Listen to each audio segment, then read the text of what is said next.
Bonjour chers élèves. Après avoir parlé de la littérature négro-africaine, nous revenons aujourd'hui pour parler de la définition et des caractéristiques de la littérature. Autrement dit, nous cherchons à répondre à la question qu'est-ce que la littérature et qu'est-ce qui caractérise la littérature.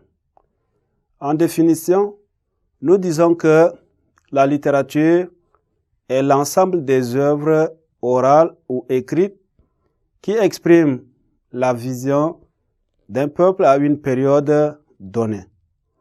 Ça peut être oral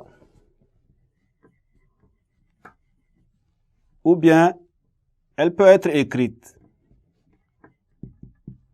Alors, nous distinguons deux sortes de littérature. Il y a d'abord la littérature du bonheur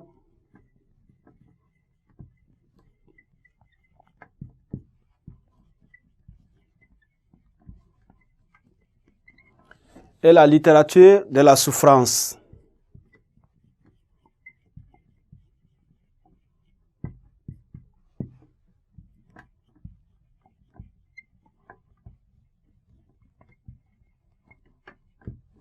Voilà, la littérature du bonheur, c'est quoi? La littérature du bonheur, c'est une littérature qui fait simplement l'éloge d'un peuple ou d'une personne. Alors, cette littérature s'intéresse plus aux loisirs et aux caractéristiques érotiques de la chose, simplement pour le plaisir. C'est ce qu'on appelle en d'autres termes la littérature parnassienne. Tandis que la littérature de la souffrance, c'est une littérature qui revendique la liberté d'un peuple. On écrit pour que le peuple soit libre. C'est le cas, par exemple, de la littérature négro-africaine. Cette littérature exprime la souffrance du peuple noir. Alors, c'est pourquoi elle est caractérisée par son engagement. Et quand vous voyez même son style, c'est un style violent qui est orienté vers un but. Et c'est quoi ce but?